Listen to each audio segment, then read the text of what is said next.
이번 시간에는 부동산 펀드에 대하여 살펴보도록 하겠습니다. 먼저 그 부동산 펀드의 개요에 대하여 살펴보도록 하겠습니다. 부동산 펀드라 하면은 자본시장과 투자업에 관한 법률에 의한 부동산 펀드란 펀드 재산의 50%를 초과하여 부동산 및 부동산 관련 자산에 투자하는 펀드를 말합니다. 다시 한번 살펴보면요. 자본시장과 금융투자업에 관한 법률에 의한 부동산 펀드란 펀드 재산의 50%를 초과하여 부동산 및 부동산 관련 자산에 투자하는 펀드를 말합니다. 부동산 펀드는 부동산 외에도 부동산을 기초 자산으로 하는 파생상품과 부동산 개발과 관련된 법인에 대한 대출, 그리고 부동산의 개발, 부동산의 관리 및 개량, 부동산의 임대, 부동산 관련 권리의 취득, 부동산을 담보로 한 금전 채권의 취득, 부동산과 관련된 증권 등으로 재산을 운용을 할 수가 있습니다. 부동산 펀드는 운영 형태에 따라서 임대형과 대출형, 개발형, 경공매형으로 구분이 되고, 부동산 펀드는 투자신탁과 투자회사 형태가 모두 가능하나 투자회사의 경우에는 부동산 투자회사법에 의한 부동산 투자회사와 구분하기 위해서 펀드 자산의 부동산에는 70% 이하로만 투자를 할 수가 있습니다. 다음은 부동산 펀드에 부동산을 취득하는 것에 대해서 한번 살펴보도록 하겠습니다. 부동산 펀드는 수익자의 투자금 이외에 대주의 차입금 및 임차인의 임대보증금을 자금의 원천으로 해서 매도자로부터 투자 대상의 부동산을 취득을 합니다. 부동산 펀드는 수익자의 투자금 이외에도 대주의 차입금 및 임차인의 임대보증금을 자금의 원천으로 해서 매도자로부터 투자 대상 부동산을 취득을 합니다. 그림을 보시면은요, 이렇게 부동산 펀드가 이렇게 있고요. 수익자로부터 투자금을 이렇게 받습니다. 그리고 대주로부터 차입금을 받아가지고요. 그리고 임차인으로부터 임대보증금을 이렇게 받아가지고 이 금액을 기본으로 해서 매도자한테 매매도금을 지급을 하면요. 소유권이 매도자로부터 이렇게 이전이 되는 구조로 이렇게 운영이 될 수 있습니다. 다음은 부동산 펀드의 부동산 보유 및 운용에 대하여 살펴보도록 하겠습니다. 부동산 펀드는 자산관리자를 선임해서 부동산 자산관리 업무를 수행하고 임차인으로부터 수령한 임대료 관리비를 부동산 관리 비용, 대주에 대한 이자, 수익자에 대한 배당금 지급 재원으로 사용을 합니다. 부동산 펀드는 자산관리자를 선임해서 부동산 자산관리 업무를 수행하며 임차인으로부터 수령한 임대료 관리비를 부동산 관리 비용과 대주에 대한 이자, 수익자에 대한 배당금 지급 재원으로 사용을 하게 됩니다. 그림을 통해서 살펴보시면은요, 부동산 펀드가 임차인으로부터 임대료랑 관리비를 이렇게 취득을 하고요. 그리고 자산관리 업체한테 자산관리 수수료를 이렇게 지급을 하게 됩니다. 그러면은 자산관리 서비스를 받게 되고요. 그리고 받은 임대료와 관리비를 가지고 수익자에게 배당금을 주고 대주에게는 이자를 지급하는 그런 구조로 운영이 됩니다. 여기서 보시는 자산관리자라는 게 여러분들 뭐 잘 아시는 세빌스라든지 CBR이라든지 메이트 플러스라든지 JL 같은 글로벌 그 부동산 회사들이잖아요. 그런 회사들이 그 LM 서비스, PM 서비스, FM 서비스 이런 것들을 뭐 제공을 하는데 LM 서비스를 하면은 임대 영업을 해주고 임대 영업에 대한 그 수수료를 받아가는 그런 구조고요. PM 서비스가 바로 자산관리 서비스거든요. 그리고 PM 서비스에 같이 맞물려 가지고 FM 서비스가 같이 붙어 있죠. 시설 관리가 같이 붙어 있는 거죠. 그래서 일반적으로 그런 자산관리 회사들이 그 입찰을 통해서 PM 업체를 선정하게 되는데 경쟁 입찰을 하게 됩니다. 보통 세비스나 CBR이나 뭐 메이트플러스나 기타 등등의 업체들 다 불러가지고 설명회를 개최를 하고 하는데 결과적으로는 견적 단가를 가지고 업체를 선정하게 됩니다. 그럼 보통 2,400원에서 2,500원 정도를 가지고 정도로 평당 자산관리 업체한테 입찰을 해서 계약을 하게 되면은 자산관리 업체는 PM 서비스를 제공하는 업체는 또 FM 업체를 또 별도로 선정을 합니다. 시설 관리하는 업체를요. 그렇게 되면은 그 중에서 뭐 2,000원, 2,100원 정도를 띄워가지고 시설 관리 업체한테 제공을 하는 구조로 이렇게 운영이 됩니다. 이게 시설 관리 같은 경우가 굉장히 중요하거든요. 또 이젠 불이 난다거나 하게 되면은 되게 가 되게 크고 그걸 관리하는 업체들이 다 법정 구속이 되기 때문에 상황 경중하에 따라 가지고 보통 그러한 우리가 흔히 아는 그런 글로벌 어, 동산 업체들은 FM 업체를 별도로 따로 또 떼가지고 선정하는 그런 구조로 운영을 하고 있습니다. 다음은 부동산 펀드의 부동산 처분에 대해서 살펴보도록 하겠습니다.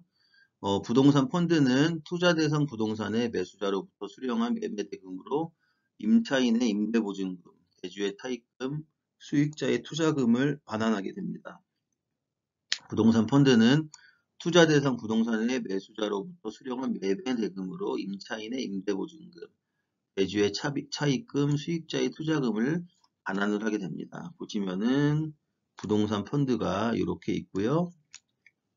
매수자로부터 이제 매매 대금을 이렇게 받으면은 수익자에게는 투자금을 주고요.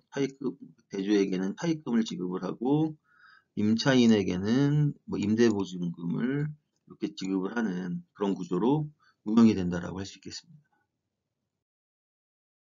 운영사의 투자 전 투자물건 점검 사항에 대하여 살펴보도록 하겠습니다. 지금 우리 시장에서 기사를 보시면은 흔히들 뭐 자산운용사들이 물건을 서로 뭐 매입하고 매각하고 하는 기사들을 많이 보시잖아요. 그러한 자산운용사들이 투자 전에 투자 물건을 점검하는 그러한 내용에 대해서 정리한 사항입니다.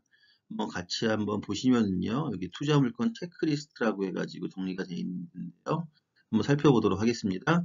첫 번째로는 물건의 유형, 뭐 이런 것들을 살펴봐야 되겠고요.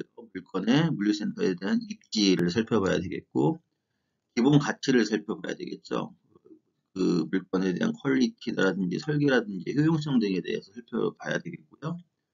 그 다음에는 수익률을 한번 살펴봐야 되겠고요. 그리고 수익의 안정성, 임대차 임차인에 대한 임대차 기간이라든지 임차인의 신용도라든지 이런 것들도 살펴봐야 되겠고요. 뭐 이런 것들 때문에 사실 물류센터에 우량 화주사들을 입주시키게 되면은 그래서 이제 매각 가치가 높아지는 그런 경우도 발생을 하게 됩니다.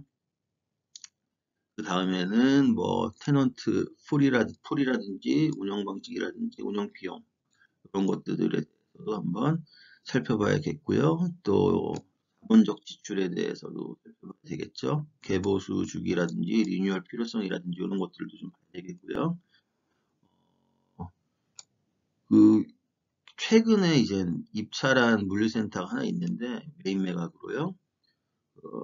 캡레이시 3.3%대로 이제 결정이 된 업체인데요. 굉장히 단가예요. 근데 이제 그렇게 된 계기가 뭐냐면은 물류센터를 매입한 업체는 이거를 전면적으로 계약 지금 있는 뭐냐 임차인이랑 계약이 종료가 되는 시점에 내보내고 전면적으로 개보수를 해가지고 다시 뭐 임대를 놓으려고 하는 그런 목표로 해가지고 아마도 하지 않았나라 뭐 추정이 되는 그런 물류센터가 있습니다. 그리고 장기적인 자산가치 상승 가능성이 있는지도 살펴봐야 되겠죠.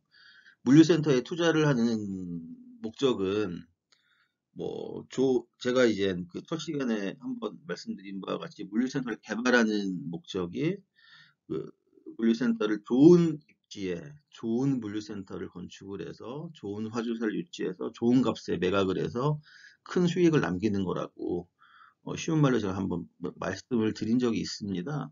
이러한 것들이 제가 말씀드린 첫 시간에 말씀드린 그러한 내용이랑 많이 겹치는 부분이라고 생각을 합니다. 운용사들도 마찬가지로 물류센터에 투자를 하는 이유는 좋은 가격에 사가지고 좋은 가격에 매각을 한 다음에 좋은 수익을, 큰 수익을 얻기 위한 것이잖아요. 그렇기 때문에 그 큰 수익을 얻기 위한 점검하는 그 과정이라고 볼 수 있겠습니다. 이 체크리스트 같은 경우가. 네, 보시면은 임대료 수입과 관리비 수입이 그로스 인컴이라고 볼 수 있겠고요. 또 이젠 그로스 익스펜스를 살펴보면은 뭐 공실률 손실 적용이라든지 재산세 및 보험료라든지 수선 유지비라든지 일반 관리 비용, PM 비용이나 FM 비용들이 그로스 익스펜스라고 볼 수 있겠고요. 이게 부가세가 또 비용이라고 볼 수 있겠죠. 그래서 그로스 인컴에서 그로스 익스펜스를 빼고 부가세를 뺀 금액이 넷 오퍼레이션 인컴이라고 해서 NOI라고 이렇게 볼 수가 있겠습니다. 다음은 투자 전 실사 업무에 대해서 살펴보도록 하겠습니다. 운용사는 투자 의사 결정 전에 다양한 실사 업무를 기초로 투자 대상에 대한 확인 및 투자 시 예상 수익률 등에 대한 점검을 실시하여 이를 기초로 작성한 투자 제안서를 바탕으로 투자자로부터 투자금을 모집을 하게 됩니다. 관련 내용을 살펴보시면요. 부동산 감정평가와 같은 경우는 감정평가 범위를 통해서 부동산 매입 가격의 적정성을 검증을 하게 되고요. 또 재무실사 같은 경우는 회계 범위를 통해서 펀드 투자 수익성 검증 및 예상 계획을 수립하게 됩니다. 그리고 법률실사 같은 경우는 법무 범위를 통해서 법률 계약상 하자 및 치유 방안에 대해서 이제 수립을 하게 되고요. 물리실사 같은 경우는 부동산 전문업체를 통해서 물리적 하자 및 치유 방안을 수립을 하게 되고 향후 자본적 지출 항목 및 규모를 확인하게 됩니다. 이러한 과정을 거친 다음에 이러한 것을 기반으로 해서 여기서 나온 투자 제안서를 만들어서 투자자에게 투자금을 이렇게 모집하게 되는 구조로 운영이 됩니다. 다음은 리츠에 대해서 한번 살펴보는 시간을 갖도록 하겠습니다. 리츠는 복수의 투자자로부터 자금을 모아 주로 부동산에 투자 운영하고 그 손익을 분배하는 것을 목적으로 법에 의하여 설립된 상법상 주식회사형 부동산 집합투자기구를 할 수 있겠습니다. 리츠는 복수의 투자자로부터 자금을 모아서 주로 부동산에 투자 운영하고 그 손익을 분배하는 것을 목적으로 법에 의하여 설립된 상법상 주식회사형 부동산 집합투자기구라고 할 수 있겠습니다. 그 종류에 대해서 살펴보면요. 자기관리 부동산 투자회사 같은 경우는 일반 부동산에 속하고 상근 임직원이 있습니다. 그리고 관리 형태는 직접 관리 형태라고 볼 수 있고요.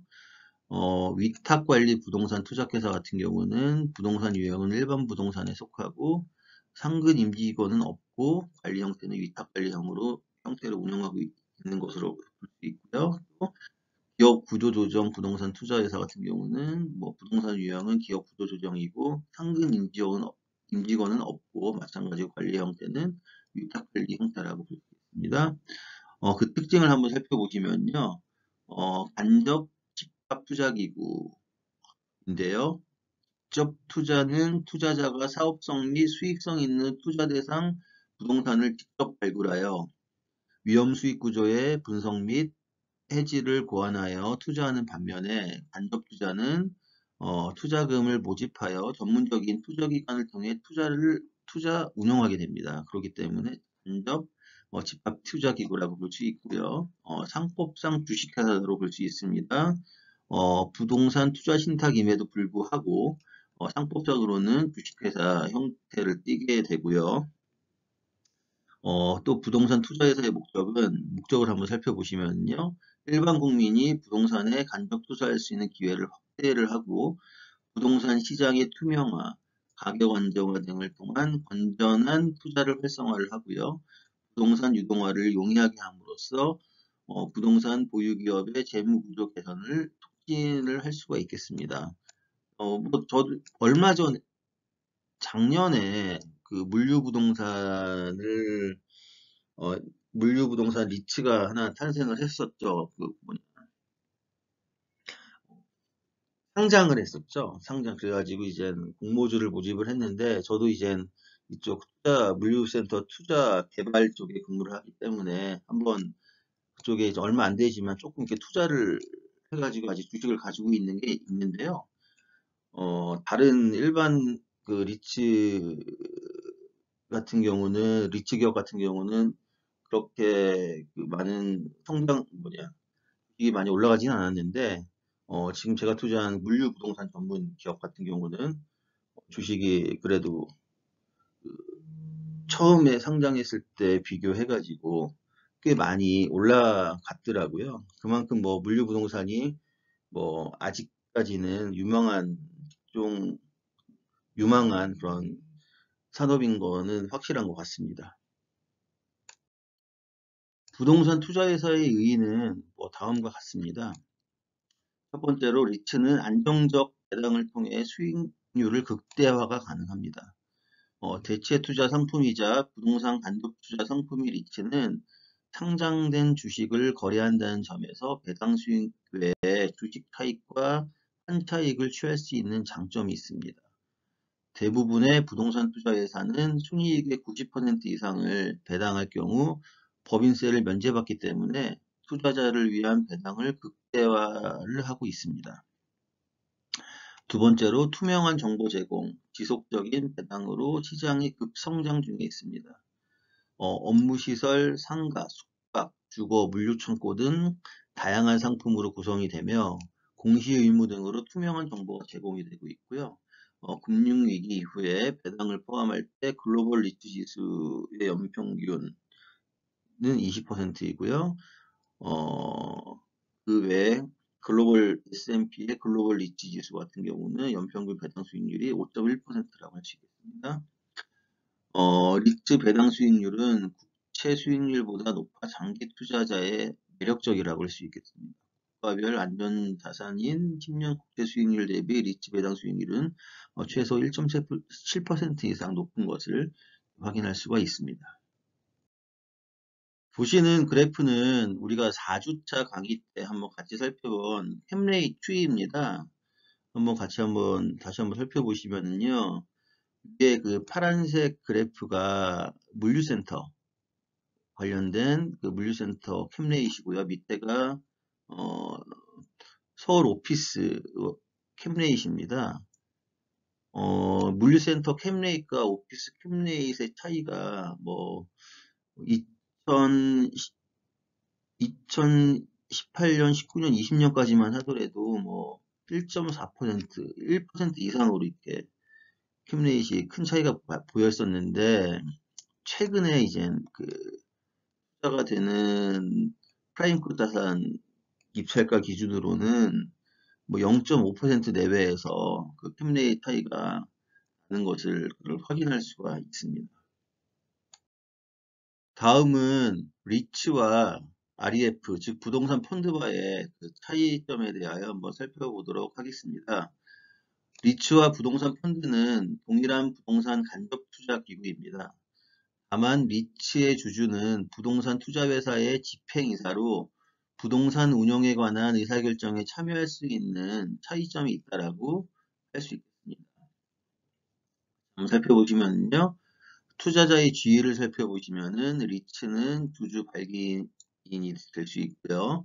REF는 수익자가 될 수 있습니다. 의결권 행사는 리츠 같은 경우는 주주가 집행이사로 참여가 가능하고요. RF는 투자자의 참여는 원칙적으로 불허하고 운영력으로만 참여가 가능합니다. 그리고 주 투자 대상을 살펴보시면은 리츠 같은 경우는 부동산이고 REF 같은 경우는 부동산, 대출, PF 투자 대상이고요. 성격을 살펴보시면은 리츠 같은 경우는 회사형 리츠가 되겠고요. RF 같은 경우는 신탁형이나 회사형 두 가지가 있을 수 있겠습니다. 그리고 발행증권 같은 경우는 리츠 같은 경우는 주식으로 발행이 되고 RF 같은 경우는 수익증권으로 발행이 되고요. 최소 자본금 같은 경우는 리츠 같은 경우는 위탁관리 및 구조조정 리츠 같은 경우는 50억 원이고요. 자기관리 리츠 같은 경우는 70억 원 정도가 최소 자본금이 돼야 되는데 RF 같은 경우는 해당 규제가 없고요. 사입 같은 경우는 순자산의 10배 이내에서 가능하고요. RF 같은 경우는 자기 자본의 400% 이내에서 가능합니다. 그리고 자산관리 같은 경우는 그 자산관리 회사를 통해서 리츠는 관리가 되고, RF 같은 경우는 자산운용사를 통해서 관리가 되고요. 인허가를 살펴보시면은, 사전에 영업인가를 받아야, 해야지만 리츠 같은 경우는, RF 같은 경우는 사후 등록으로 가능히 하고요. 그리고 감독기관은 리츠는 국토교통부, RF는 공인중개위원회고요. 세제 혜택을 살펴보시면은 리츠 같은 경우는 90% 이상이 배당 시 법인세가 비과세가 되고요.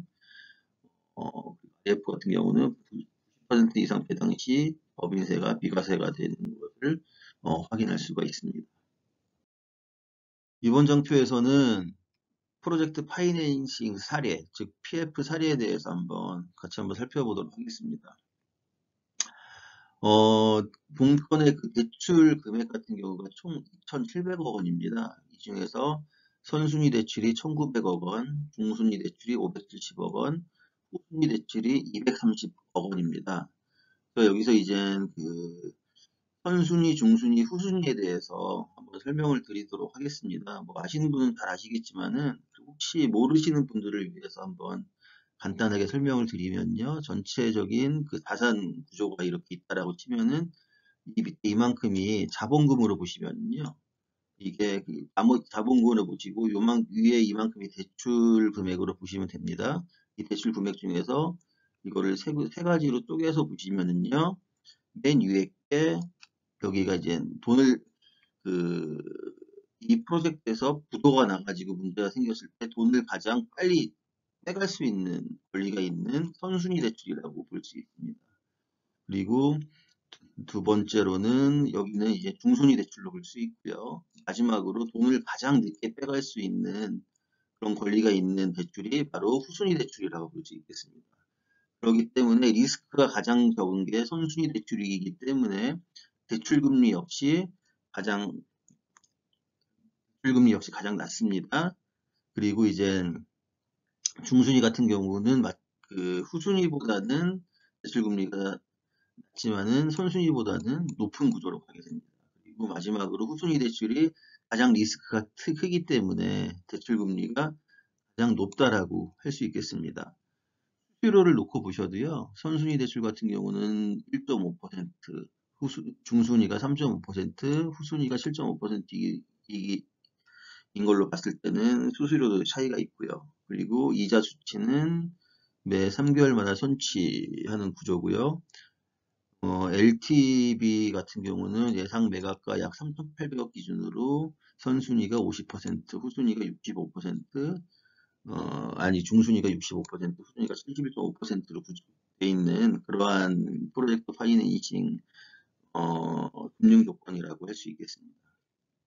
연체 이자율은 약정 금리의 3%가 추가가 되고요. 이자 납부 방법은 매 3개월마다 선취가 되는 구조이고 상환 방법은 만기 일시 상환, 그리고 조기 상환 수수료는 상환 금액의 1%, 그리고 미인출 한도 수수료도 미인출 금액의 0.5%로 이거는 이제 거의 뭐 어느 조건이나 대동소이한 구조라고 볼 수 있겠습니다.